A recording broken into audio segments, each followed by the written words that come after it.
B5S4 with some oil leaks. I've decided to make a video on this. I checked the usual suspects: valve cover gaskets, cam plugs, chain tensioners, all that looks good on both sides. Turbos look dry from the top, so that's all good. Going from the bottom though, in the front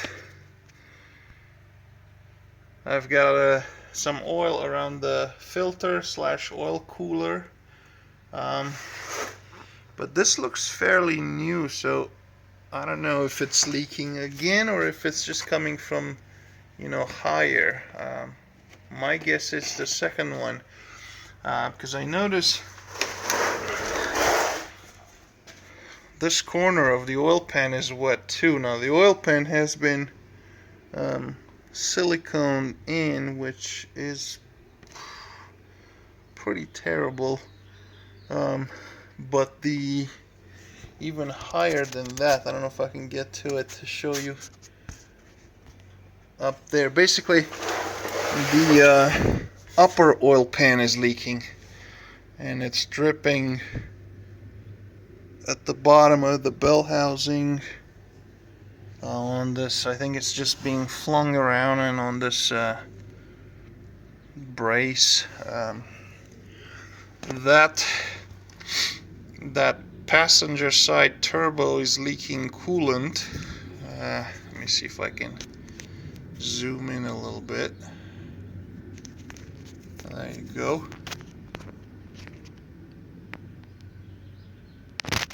Alright, that's from that banjo bolt. The crush washer looks like it's gone. Actually, it's missing a crush washer.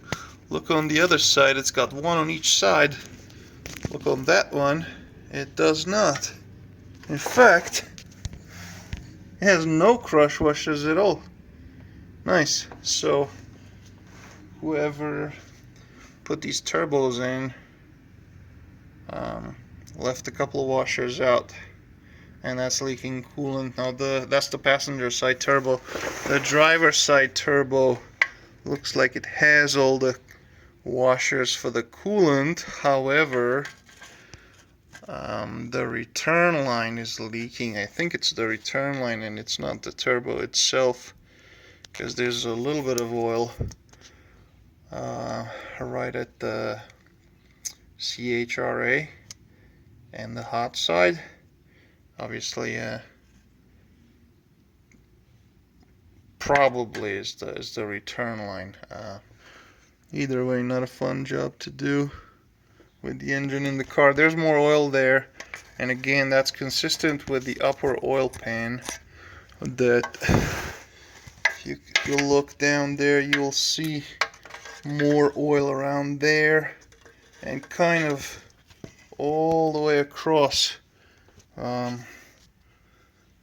This will contaminate your clutch if you leave it long enough to leak. Oh, here's a fun discovery. Look at this sway bar. The sway bar link is just pulling through. It's almost popped out. Nice. This is don't ignore that. I don't know if the subframe is bent or what. Not the subframe, sorry, the sway bar, because this bushing, for some reason, it kicked the bucket as well.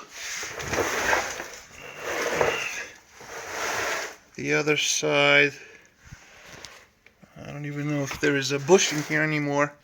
It's so thin. Probably a good idea to get sway bar bushings. This link looks okay. So yeah,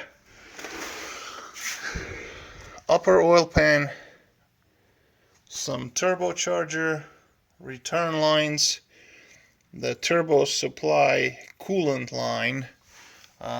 This oil halfway at the transmission, I don't know if it's gear oil from the trans or if it's just oil that got, you know, spread around by the engine or when you're driving, because it starts there and it goes on the bottom of the trans, this brace, and then on the O2 sensor, and then here on the shield.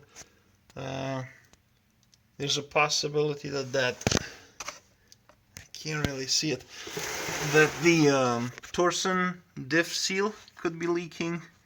Those are fairly common, but it would leak and go further to the back, and that's actually clean, so it's probably just this residual oil that's being tossed around everywhere as you're driving it.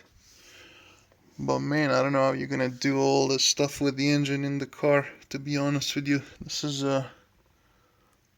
an engine pull to keep your sanity. So that's all I got. Also, this tire on the passenger side is getting shredded on the outer edges, especially this inner edge. It's about to show cords, and that's not good. It's kind of starting to disintegrate. Anyway, long video short. This is or short video long. There's more leakage here. Those power steering coolant lines. Yep, there you have it.